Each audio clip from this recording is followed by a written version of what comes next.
नमस्कार। किसान एक संघर्ष के इस भाग में मैं कुछ रोचक तथ्य आपको बताना चाहूँगा और सरकार से कुछ मांग भी करना चाहूँगा और ये भी चाहूँगा कि हर किसान बंधु हमारा साथ दे।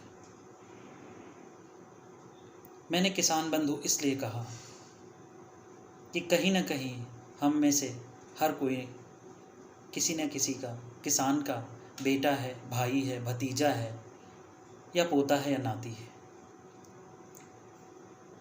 समाज में सब कुछ तो आगे बढ़ता चला गया, पर किसान की स्थिति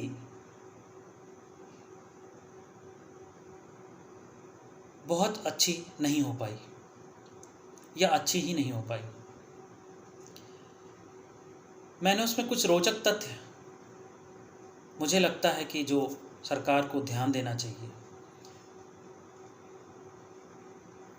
जो सरकार को करना चाहिए,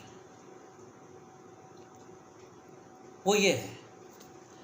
आज़ादी के बाद अब तक देखें तो किसान के साथ कभी अच्छा नहीं हुआ।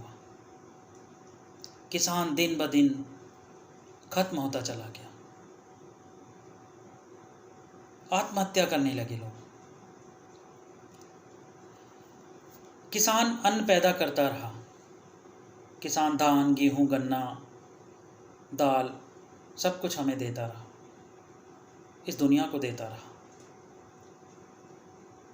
लेकिन कभी भी किसान के लिए कोई बिल संसद में नहीं लाया गया, जितनी मेरी जानकारी है।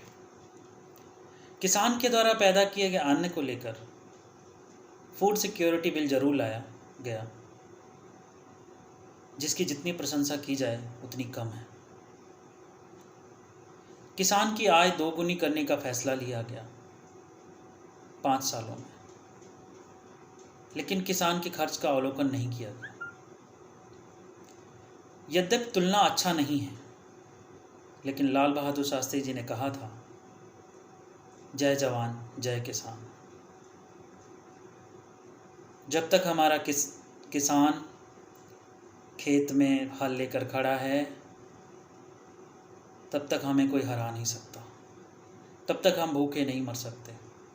जब तक हमारा जवान बॉर्डर पे खड़ा है, तब तक हमारा कोई बाल भी बांका कर नहीं सकता। उस लाइन के साथ अगर आगे बढ़ें तो हर मौसम, गर्मी, सर्दी, बरसात, धूप, आग, किसान हर कुछ झेलता है। पर उसका विल पावर, उसका जुनून, उसका कमिटमेंट इतना स्ट्रांग होता है कि वो कभी डर के पीछे नहीं भागता। लेकिन जब आग से किसान की मृत्यु होती है तो उसे शहीद का दर्जा नहीं मिलता। वो भी कहीं ना कहीं लड़ रहा होता है। जब बाढ़ से किसान की मृत्यु होती है तो उसे वो रुतबा नहीं मिलता जो एक किसान को मिलना चाहिए। हम चाह कर भी ग्रामीण क्षेत्र से पलायन नहीं रोक सकते, क्योंकि समाज का इस तरह से डिवीज़न कर दिया गया है, इस तरह से विभाजित कर दिया गया है कि गरीब है तो गरीब ही बना रहेगा। जब तक हम किसान के बारे में कोई अच्छी वैकल्पिक व्यवस्था नहीं करते, तब तक हमारा किसान सुदृढ़ नहीं होगा। मेरी कुछ मांगे हैं, अगर आप सहमत हों तो शेयर ज़रूर करिए। पहली ये कि किसान की आय को सुनिश्चित किया जाए। दूसरी, किसान किसी भी जाति, किसी भी धर्म का हो और उसे आरक्षण दिया जाए।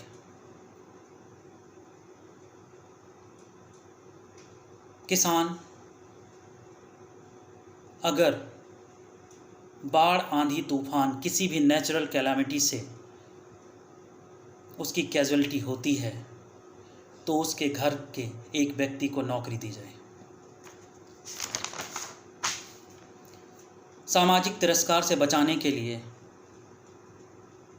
जो लोग बोलते हैं अरे वो तो किसान है, उस तरह के तिरस्कार से बचाने के लिए और किसी किसान का शोषण ना हो उससे बचाने के लिए किसान एक्ट लाया जाए। ग्रामीण व्यवस्था में बहुत सारे सुधार की ज़रूरत है। उस दिशा में अगर देखें तो ग्रामीण क्षेत्र में जितने ग्रेजुएट और पोस्ट ग्रेजुएट हैं उनको किसी माध्यम से जोड़ा जाए और उनको नौकरी दी जाए। इस तरह से कई ऐसे कार्य हो सकते हैं जिससे ग्रामीण क्षेत्र का पलायन रोका जा सकता है। समाज, आपको, हमें और सरकार को इस दिशा में सोचना होगा।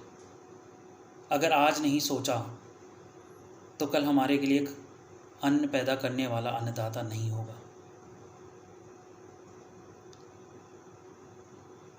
क्योंकि हम उस रेस में दौड़ रहे हैं जिस रेस में मैं अपने बेटे को या बेटी को बोलता हूँ, बेटा डॉक्टर बनोगी, इंजीनियर बनोगी,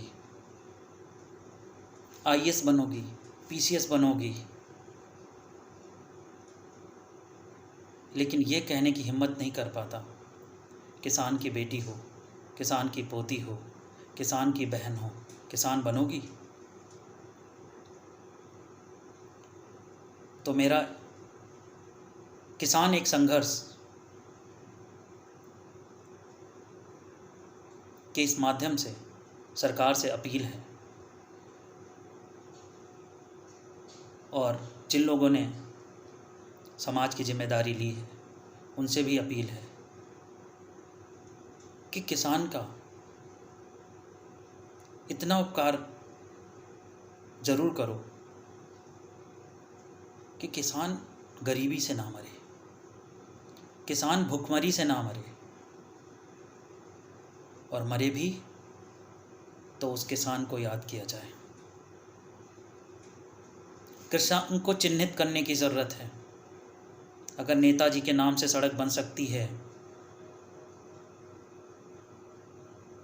अगर किसी के नाम से सड़क बन सकती है जो उस क्षेत्र के, अगर किसी किसान ने अच्छा काम किया है उस क्षेत्र के लिए, उसके नाम से भी सड़क बन सकती है।